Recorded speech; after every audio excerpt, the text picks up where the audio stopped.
한 알코올 중독자가 있었습니다. 알코올 중독이 너무 심해가지고 병원에 이제 입원을 하였습니다. 그리고 집중 치료를 오랫동안 받았습니다. 그리고 이 치료를 다 받고 나서 집중 치료를 받고서 절대 이제 술을 입에 대지 않겠다 하고 다짐하고 병원을 나왔습니다. 그런데 문제는 병원 앞을 딱 나서자 병원 그 앞에서는 딱 이 식당가와 술집이 쫙 줄을 서고 있었습니다. 오랫동안 집중 치료를 받으면서 술을 끊기로 결심했고 또 술 냄새를 안 맡아본 지가 꽤 됐죠. 그런데 이 병원을 나서자마자 술 냄새가 그립고 그립던 술 냄새가 나는 겁니다. 그리고 자기는 결단했습니다. 그리고 알코올 중독 가운데 얼마나 힘들었는지가 떠올랐습니다. 그래서 그 결단을 하고 어떻게든 택시를 잡으려면은 집에 가려면 택시를 타야 되는데 저 술집 거리를 지나가야 되는 거죠. 그래서 주변을 둘러봤습니다. 마침 편의점이 있었어요. 편의점을 가니까 편의점에 가서 이분이 뭘 했냐면 들어가서 술을 산 것이 아니라 편의점에 1+1 1000ml짜리 우유를 샀습니다. 그리고 나서 계산을 하고 그 자리에서 우유를 터가지고 벌컥벌컥 마십니다. 그래서 목이 찰 때까지 마셨습니다. 1000ml 다 마시고 그리고 다시 다승을 뜯어서 막 마셨습니다. 그리고 나서 무사히 술집을 지나서 집으로 돌아왔답니다. 무엇을 보여줍니까? 사실 우리가 무엇으로 가득 차 있으면 다른 생각을 하지 않습니다. 여러분, 오늘 사도 바울이 오늘 8절에 보면 끝으로 이렇게 시작하고 있거든요. 사도 바울은 이제 빌립보 교회에 보내는 편지를 이제 마무리하고 있습니다. 근데 마무리하는 가운데에서 사도 바울이 하는 얘기는 결국은 이 싸움, 우리 찬양대가 찬양했던 것처럼 우리의 싸움은 혈과 육에 대한 싸움이 아니죠. 그러니까 이 싸움에서 중요한 것이 무엇이냐? 빌립보 교회가 외적인 핍박과 내적인 갈등, 그 어려움 가운데서 교회의 교회다움은 어떻게 세워지는가? 사도는 바로 채울 만한 것을 채우라라고 말하고 있습니다. 바로 그것 때문에 사도는 두 가지 동사를 사용했어요. 첫 번째로는 8절 마지막에 있는 생각하라입니다. 그리고 두 번째로는 9절에 보면은 행하라, 가운데가 행하라가 있어요. 그러니까 생각하고 행함에 대해서 우리가 생각하고 행하는 것에 대해서 사도는 마지막으로 끝으로 생각하라, 행하라를 강조해서 이 빌립보 교회에 쓰는 편지를 마무리하고 있습니다. 여러분, 다른 것이 아니죠. 우리가 그리스도의 복음에 합당한 삶을 살고 그리스도의 복음에 합당한 교회로 서 있으려면 채울 만한 것을 우리 가운데 채우되 어떻게 채워요? 가득 채워야 됩니다. 그러면 여러분, 그 채워야 될 것이 무엇인가?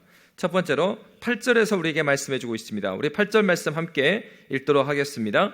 끝으로 형제들아, 무엇이든지 참되며 무엇이든지 경건하며 무엇이든지 옳으며 무엇이든지 정결하며 무엇이든지 사랑받을 만하며 무엇이든지 칭찬받을 만하며 무슨 덕이 있든지 무슨 기름이 있든지 이것들을 생각하라. 아멘.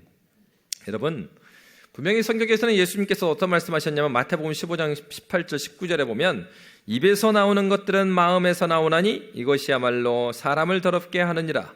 마음에서 나오는 것은 악한 생각과 살인과 간음과 음란과 도둑질과 거짓 증언과 비방이다 라고 말씀하고 있습니다. 여러분, 입에서 나오는 그 입술의 문제 이전에 뭐가 있습니까? 마음의 문제가 있죠. 그래서 사도는 마음에 무엇을 채워야 될 것인가, 무엇을 생각할 것인가를 6개의 형용사와 2개의 명사로 표현했어요. 6개의 형용사는 첫 번째로는 무엇이든지 참되게라고 말합니다. 참되다는 것은 진실하고 올바르다는 거예요.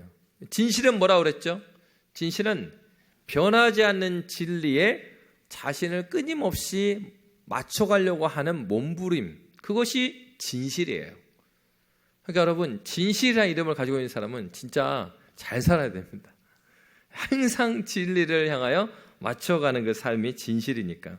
참되다는 것이 바로 이런 진실과 올바름입니다. 두 번째로는 무엇이든지 경건하게 이렇게 표현했어요. 근데 사도가 무엇이든지 경건하게라고 했을 때, 여러분, 경건하다라고 했을 때 먼저 떠오르는 게 무엇입니까? 경건. 하나님이 떠오르죠. 근데 사도는요, 하나님 앞에서 경건하다고 했을 때 성경에서는 보통은 유세베이아라는 단어를 써요. 그런데 오늘 본문에서는 그 단어를 쓰지 않았어요. 오히려 셈노스라고 하는 단어를 썼는데, 이것은 사람들과의 관계 가운데에서 경건하게 사는 것을 나타낼 때 쓰는 겁니다. 그러니까 사도가 지금 신경 쓰는 건 누구십니까? 너희가 당연히 앞에서는 그리스도 예수를 본받고 살아라 그랬잖아요. 그러니까 예수 중심으로 살아가는데, 오늘 본문에서는 무엇을 말한 것입니까? 무엇에든지 경건하게 해서 무엇에든지 경건하게는 하나님 앞에 그렇게 살아가는 것처럼 사람들 앞에서도 경건하게 살아가라, 그 얘기를 하고 있는 것이죠. 그럼 뿐만 아니라 셋째로 무엇에든지 옳게 생각하라라고 말하고 있습니다. 옳다라는 기준은 내가 볼 때 옳은 게 아니라 기준은 하나님입니다. 그러니까 하나님이 보시기에 공정하게. 그리고 네 번째로 무엇이든지 정결하게라고 말하고 있어요. 이 정결하게, 이 단어는 그 자체로 절대적으로 더러워지지 않는다라는 거예요. 그러니까 이게 무슨 얘기를 하는 것입니까? 지금 사도는 빌립보 교회한테 편지 쓰고 있거든요. 빌립보 교회가 하는 일들은 하나님 나라를 확장하기 위해서 그들이 함께 모인 거예요.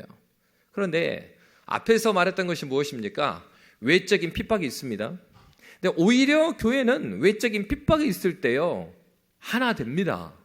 그런데 교회의 역사를 보면 오히려 평화의 시대가 올 때 이 핍박이 사라지고요, 부요해지고요, 넉넉해집니다. 그렇게 되면 어떻게 됩니까? 내적인 갈등들이 생겨날 때가 있죠. 바로 빌립보에서도 유오디아와 순두계를 권하노니 이렇게 말했어요. 그들은 분명히 빌립보 교회의 지도자들이었습니다. 그런데 그들 안에 다툼이 있었죠. 그러니까 사도가 말하는 게 무엇이겠습니까? 무엇이든지 정결하게라고 말할 때, 오늘 본문에서 말하는 그 정결하게라는 거는 사실 유오디아도 순두계도 교회를 망치기 위해서 그렇게 다툼이 시작됐을까요? 아닙니다. 여러분, 교회 안에서 다툼이 있을 때요, 다 물어보십시오. 유오디아한테도 물어보시고요, 나중에 천국에 가서 물어보세요.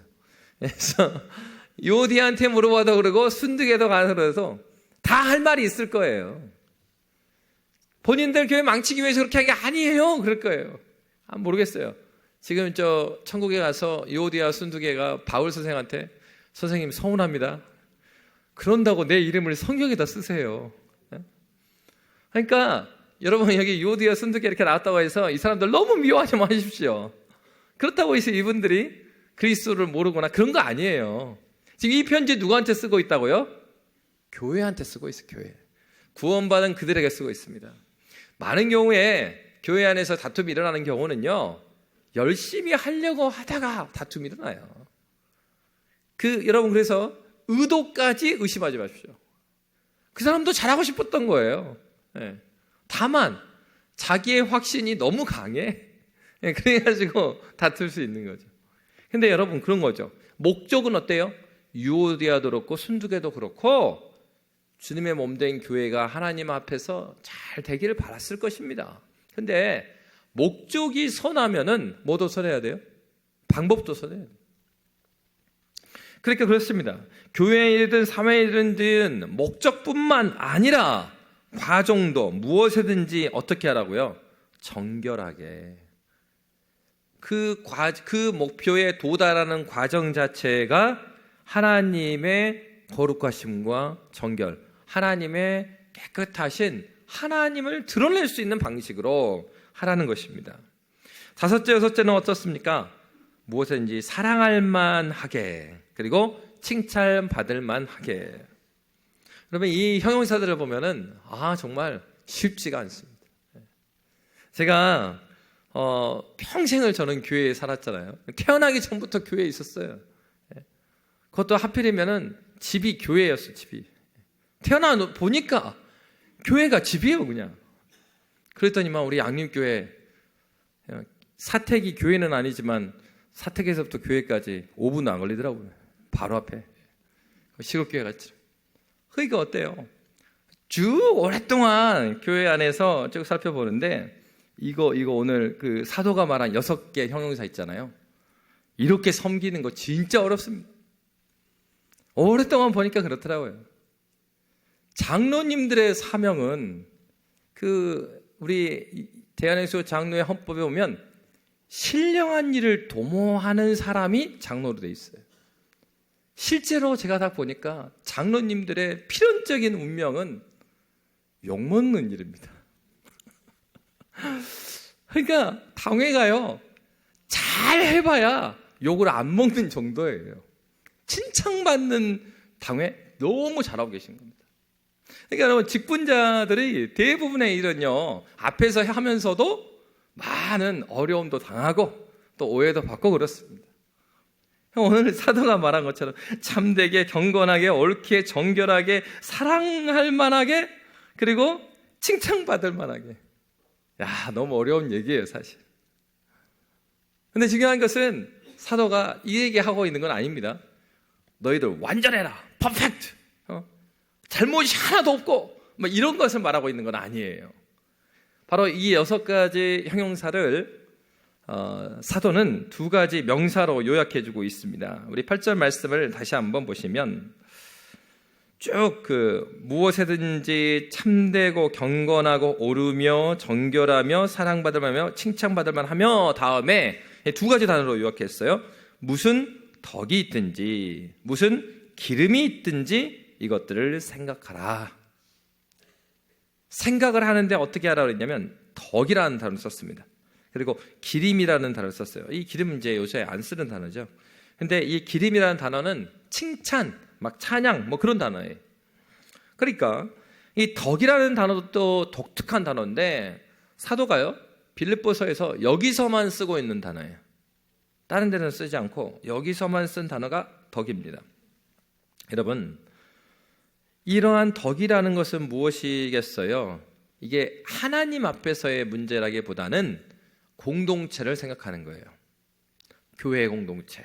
그래서 교회 공동체 안에서도 덕이 되고, 그리고 주님을 알지 못하는 자들에게도 덕이 되는, 예를 들어 이런 겁니다. 고린도전후서를 보면 사도가 그런 말씀을 합니다. 여러분, 고린도 교회에서도 방언하는 사람들이 있었습니다. 그러니까 오늘날도 우리도 방언하죠. 방언이 없는 것은 아닙니다. 그런데요, 사도는 어떤 얘기를 했냐면, 너무나 방언으로 막 기도하다 보니까 어떤 문제가 생겼냐면, 방언을 하지 못하는 사람들이 정말로 기도에 방해가 되는 거예요. 그리고 심지어는 방언을 하면 좀 자기 신앙의 레벨이 높은 사람이고, 방언을 못하면 레벨이 낮은 사람인 것처럼 그런 경향들이 막 고린도 교회 안에 있었어요. 사도가 말한, 방언하는 사람들 너희들은 네 골방에서 해라. 교회 안에서 막 시끄럽게 하지 말고 네 골방에서 해라.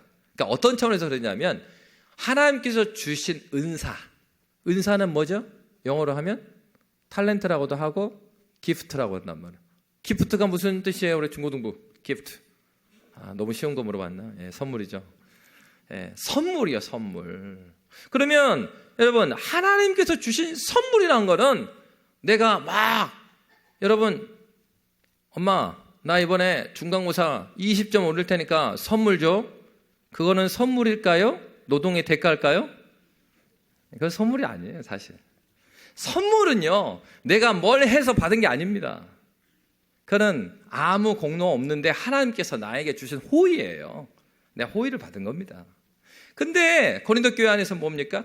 은사를 하나님께서 선물로 줬는데 자기 은사 가지고 이제 뻐기고 다니는 거예요.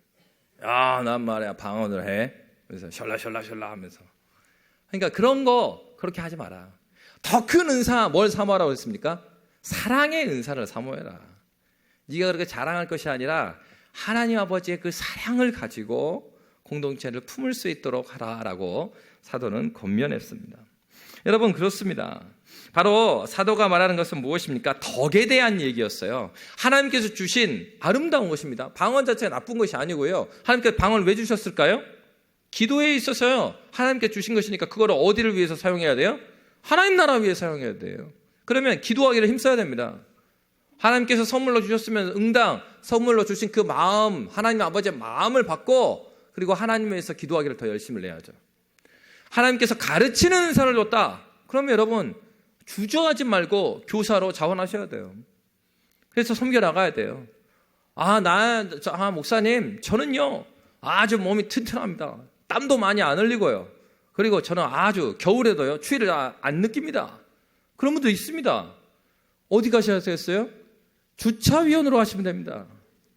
하나님께 주신 달란트예요. 아무도 막 주차위원을 안 하려고 그래. 그러면 안 되죠. 잘 보세요.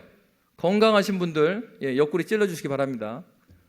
하나님께서 각자 주신 선물을 주셔서 하나님께서 주님의 몸된 교회를 세우기 위한 목적이 있는 거예요.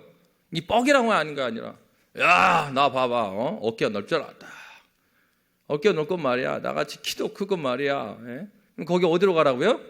힘쓰는 부서에 가서 힘쓰시면 돼요. 자랑할 것이 아니고. 이게 덕스러운 겁니다. 여기서 말하는 덕이라는 건 하나님께서 주신 좋은 것들을 하나님을 위해서 적절하게 쓰도록 해라. 그래서 그것을 내 자랑거로 삼지 말고 주님의 몸된 교회가 하나가 되어서 주님을 함께 섬겨나갈 수 있도록 덕스럽게, 그리고 칭찬받을 만하게 먼저 생각하라 라고 말한 겁니다. 여러분, 그렇습니다. 하나님께서 주신 것은 좋지 않은 것이 없어요. 우리에게 주신 좋은 것들이 있습니다. 그러면 우리는 먼저 생각해야 될 것은 그것을 누구를 위해서 써야 될 것인가. 결국은 그 하나님께서 주신 많은 좋은 것들을 무엇을 위해서 쓰게 되는 줄 아십니까? 여러분, 요즘에 기분이 좋으시대요. 광주 분들이. 왜요? 야구. 어제 기아가 그냥 막 깜짝 놀랐습니다. 저 사실 스포츠에 그렇게 관심이 없거든요. 광주에 오니까 목회를 하려고 보니까 기아를 모르면 목회가 안 되더라고요. 굳이 찾아봅니다. 기아 게임 어떻게 했나? 처음으로 말로 홈런을 때리지 않나? 여러분, 그런 거죠. 하나님께서 우리에게 주신 좋은 것들이 있는데 야구에 꽂힌 아이를 보십시오. 생각해 보십시오. 야구에 꽂힌 아이는 여러분, 하나님께서 일반 은총 가운데 우리한테 여러 가지 좋은 것들을 주셨는데 그 중에 하나가 유튜브도 좋게 사용하면 좋은 것이에요. 그런데 야구에 꽂힌 애, 마음속에 자기 전에도 야구, 일어나서도 야구, 기아 없이는 못 살아.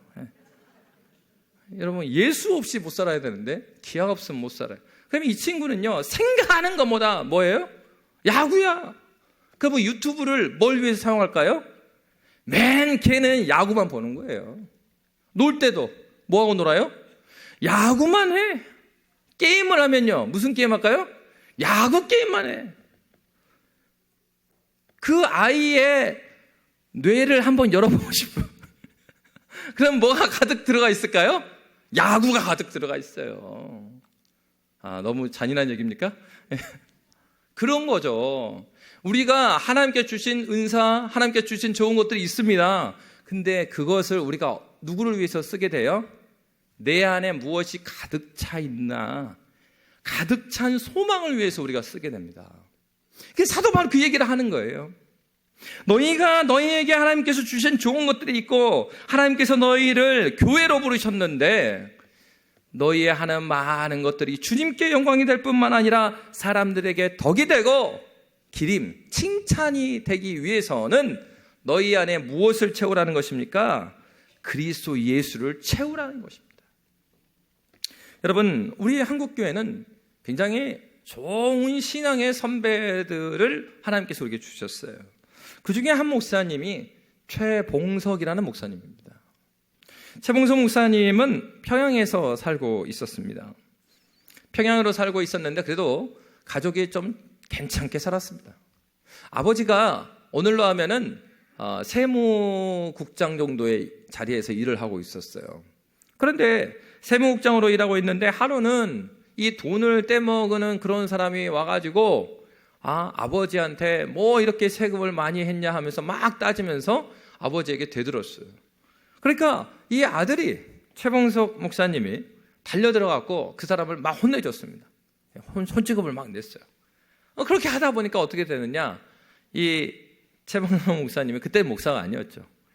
지방으로 이제 쫓겨나게 됩니다. 지방에서 쫓겨나서 삭주라는 곳으로 쫓겨났어요. 한마디로 당시로 말하면 귀양살이가 간 겁니다. 시골로 이제 보내진 거예요. 시골로 보내졌는데 거기에서 이 최봉석 청년이죠. 최봉석 청년이 그곳에서 누구를 만났냐면 백유계라는 목사님을 만났어요. 그분이 누구냐? 목사는 아니었고 백유계라는 전도인을 만났어요. 근데 이 사람이 누구였냐? 이 사람이 복음을 누구한테 말하냐면 서울에서 양전백이라는 사람한테 복음을 받았어요. 이 양전백이라는 사람은 누구한테 복음을 받았냐면 마포 사멸 선교사님한테 복음을 받았습니다. 이게 복음을 받아보니까 이렇게 말한단 말이죠. 이 백육이라는 전도인이 와가지고 이제 하나님께서 주시는 새 날이 왔으니까 우리 같이 가서 예배드리면서 우리가 새로운 날들을 꿈꿔봅시다. 그러니까 이 복음을 하나도 모르는 최봉석 씨 입장에서는 이게 어떻게 들렸냐면 나같이 지금 좌천이 됐잖아요. 그리고 귀양살이하고 있잖아요. 아니 귀양을 온 사람한테도 뭔가 일자리를 준단 말이야? 이렇게 생각한 거예요. 그래가지고 예배가 뭔지 그 말도 잘 못 알아들으니까 새로운 일을 도모한다. 그러니까 새로운 세상에 온다 그러니까 이 착각을 하고 그래 내가 일할 자리가 있나 보다 해서 따라간 겁니다. 근데 갔는데 거기 어디예요? 교회였어요. 그러면서 그가 이제 복음을 받았습니다. 그러면서 그가 예수를 만나게 됩니다. 예수를 만나보니까 너무 감사한 거예요. 자기가 아버지 화나게 한 사람을 혼내주겠다고 손찌검을 했고 자기는 쫓겨났는데 한마디로 이제 좌천돼 갖고 어떻게 공직에서 일할 수 없는 사람이 됐잖아요. 근데 그런 사람을 예수는 받아준대. 그 은혜를 생각하니까 너무나 감사하고 그 은혜에 막 감동이 밀려옵니다. 그래서 그가 어떤 사람이 됐냐면 이제 이 예수를 증거해야 되겠다. 그래서 복음 전도를 하고 다녀요. 그래서 하루는 너무나 예수를 전하고 싶어가지고 막 걸어가는데 어떤 마음이 있었냐면 선교사님 말씀을 들어보니까 예수는 자기 제자들뿐만 아니라 양의 우리 밖에 있는 양들도 사랑한다고 하더라. 그렇지. 곰곰이 생각했어요.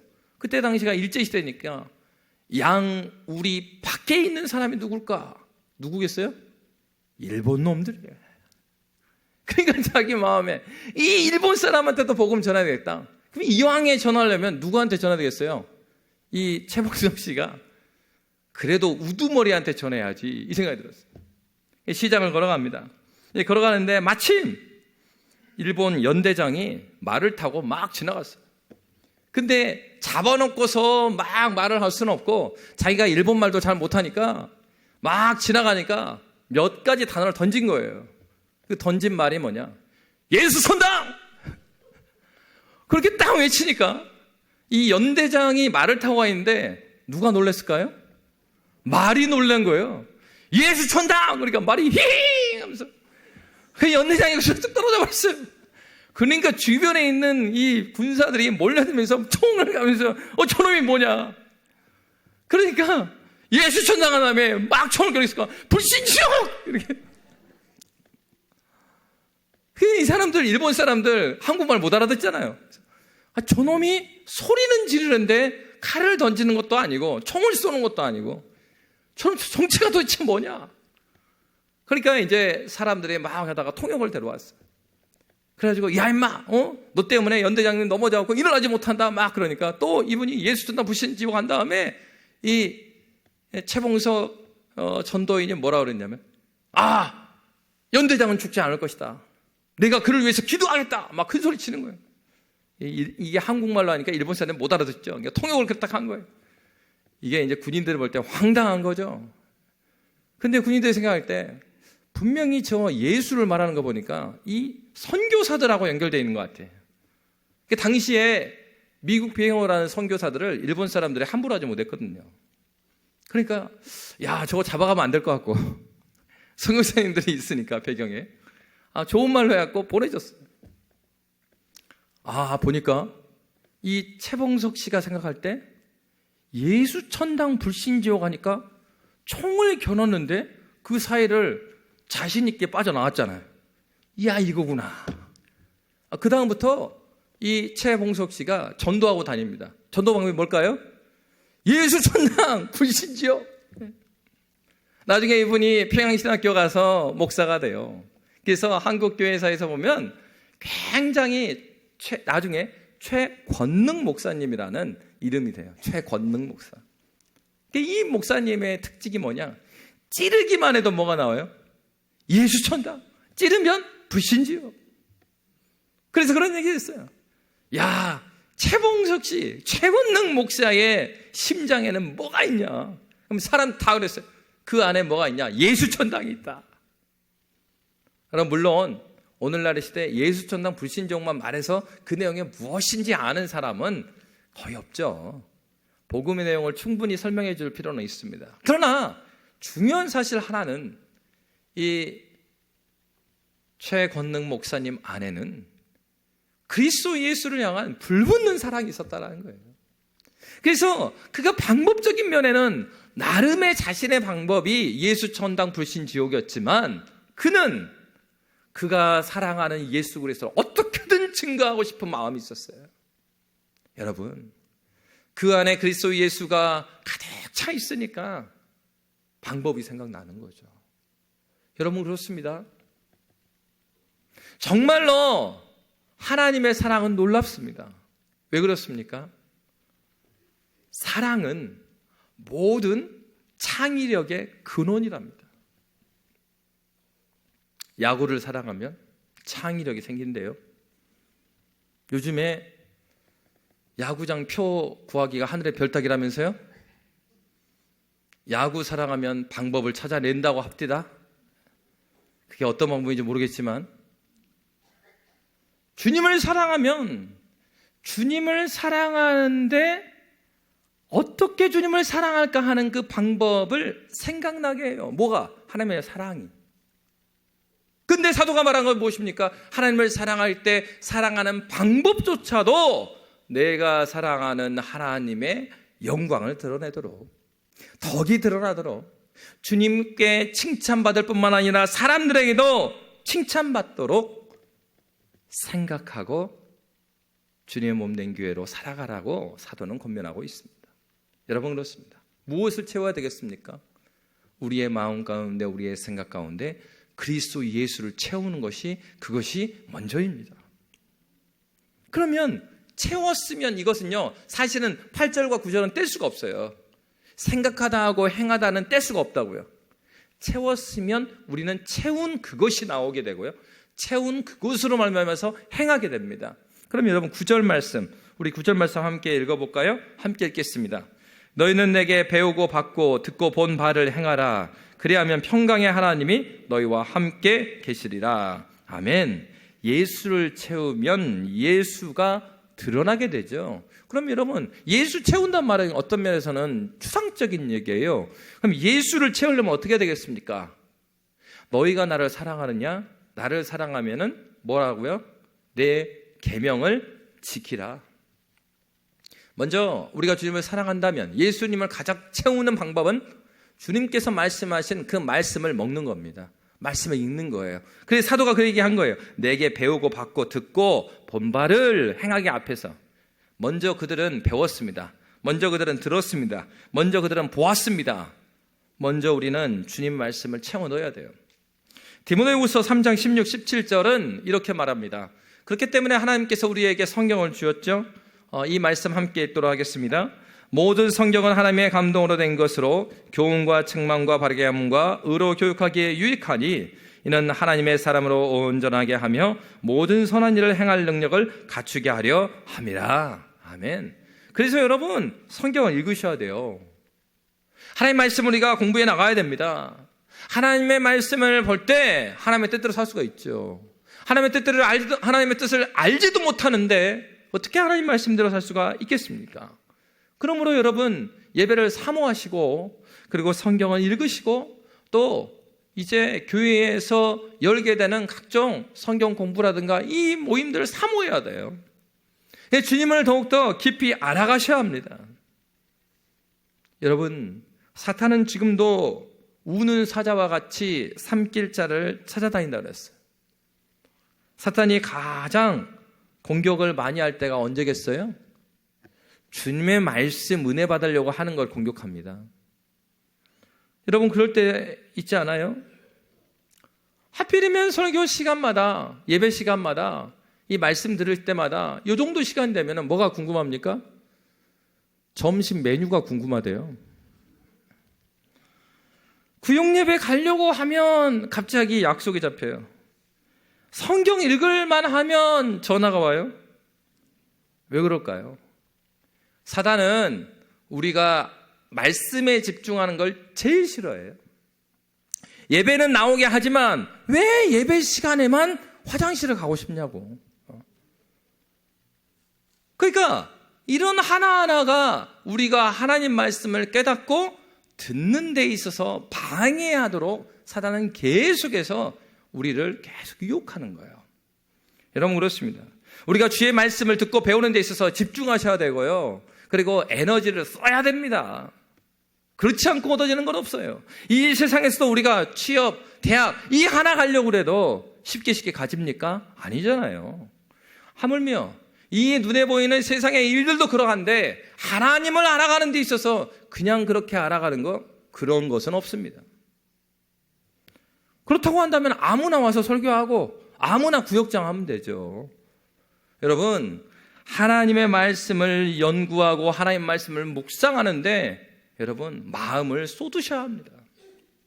바로 하나님께서는 그러한 자들, 하나님의 말씀께 깊이 잠긴 바 된 그들을 어떻게 하십니까? 그 말씀대로 순종할 수 있는 의지를 말씀 가운데 주셔요. 우리가 주님을 알아가면 주님을 알아가는 그 사랑은 우리가 이 자리에 멈춰있지 않게 하고요, 우리가 그 말씀대로 살아갈 수 있는 선한 의지를 우리에게 새롭게 해주십니다. 여러분 그렇습니다. 순종의 현장이 우리에게 있어야 될 이유가 여기 있습니다. 머리로만 많은 아는 지식들이 우리를 새롭게 하는 것이 아닙니다. 여러분 예배 가운데 주님을 만났다면 주님이 만난 그 사명을 따라가 살아갈 여러분의 삶의 현장이 있어야 합니다. 삶의 현장이라고 하니까 무엇입니까? 아니 목사님 저를 애기만 키워요. 그래요. 애기 키우는 그 현장이 하나님 말씀에 순종하는 현장이라니까요. 얼마나 마음과 생각을 많이 지켜야 되나요? 애기를 키울 때.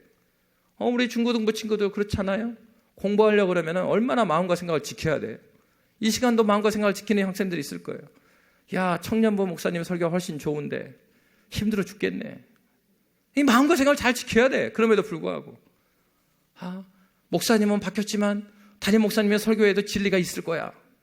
소망을 갖고 말씀, 나에게 주신 말씀 무엇일까? 그렇죠? 마찬가지입니다. 여러분 키우는 엄마 아빠들도 얼마나 마음과 생각을 지키는지 몰라요? 사춘기 아들과 싸우고 엄마들이 광주천을 많이 걸어 다닌다고 합시다. 저녁마다 걸어 다니는, 하늘을 보면서 걸어 다니는 아줌마들, 젊은데 사춘기 엄마들이래요. 마음과 생각을 잘 지켜야 돼. 아이들이 됐든 어른이 됐든 우리는 순종의 현장, 그것이 양육하는 현장이든 공부하는 현장이든 직장생활이든 간에 하나님께서 보여주시는 그 자리, 보내주신 그 자리, 그 자리에서 하나님 말씀대로 순종하는 현장이 있을 때 우리가 하나님 앞에 한 걸음 한 걸음 더욱더 자라가는 것입니다. 죄는 우리의 마음하고요 행실을 분리시켜요. 야, 네 마음 다 주님이 아실 거야. 그러면서 행하지 않는 것을 괜찮다고 말하는 것이 죄입니다. 그런데 성령께서는, 주님께서 주시는 은혜는 우리의 마음과 행함을 하나 되게 하셔요. 내가 순종하지 않는, 순종의 현장에 보냈는데 순종하지 않는 것을 마음 아프게 하시는 분이 성령 하나님이세요. 말씀이 순종하게끔 나를 이끕니다. 거대한 선교 하나님 나라 아니요, 나의 삶에서 작은 것 하나를 순종해 나가면서 그 가운데 하나님의 뜻을 발견하게 해주셔요. 여러분 그렇습니다. 우리가 한번 점검해 보아야 됩니다. 무엇을 점검해 보아야 되겠습니까? 우리는 오랜도록 교회를 다녔고요, 주님 말씀을 깨달아 가고 있습니다. 우리에게 그러한 말씀의 현장이 있는지, 하나님께서 부르신 자리가 나한테 있는지를 기억해야 합니다. 생각하셔야 됩니다.